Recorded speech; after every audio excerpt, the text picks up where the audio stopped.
Genesis chapter 26. Now there was a famine in the land, besides the previous famine in Abraham's time, and Isaac went to Abimelech, king of the Philistines, in Gerar. The Lord appeared to Isaac and said, "Do not go down to Egypt. Live in the land where I tell you to live. Stay in this land for a while, and I will be with you and will bless you. For to you and your descendants I will give all these lands, and will confirm the oath I swore to your father Abraham. I will make your descendants as numerous as the stars in the sky, and will give them all these lands.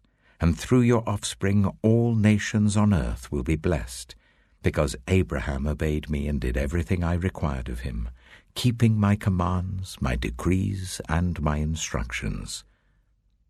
So Isaac stayed in Gerar. When the men of that place asked him about his wife, he said, "She is my sister," because he was afraid to say, "She is my wife." He thought the men of this place might kill me on account of Rebekah, because she is beautiful.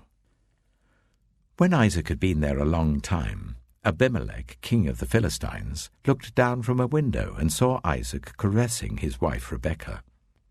So Abimelech summoned Isaac and said, "She is really your wife. Why did you say, 'She is my sister'?" Isaac answered him, "Because I thought I might lose my life on account of her."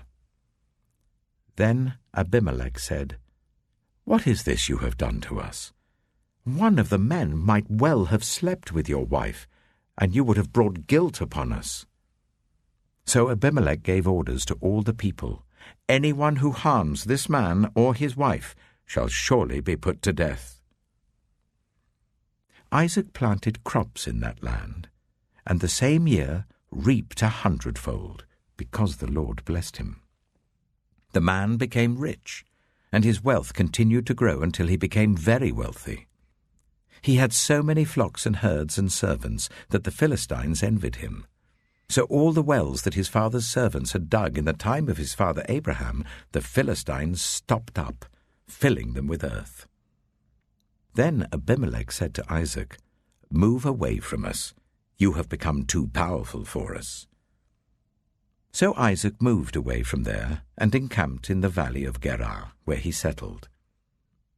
Isaac reopened the wells that had been dug in the time of his father Abraham, which the Philistines had stopped up after Abraham died, and he gave them the same names his father had given them.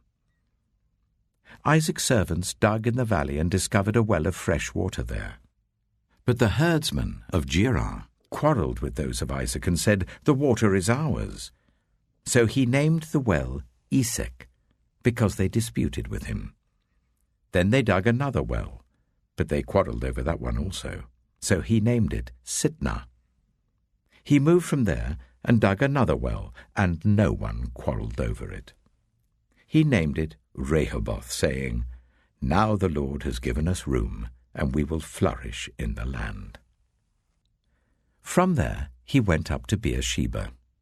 That night the Lord appeared to him and said, "I am the God of your father Abraham. Do not be afraid, for I am with you.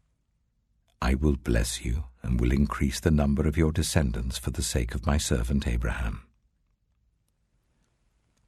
Isaac built an altar there and called on the name of the Lord.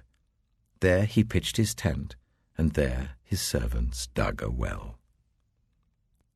Meanwhile, Abimelech had come to him from Gerar with Huzzah, his personal adviser, and Phicol, the commander of his forces.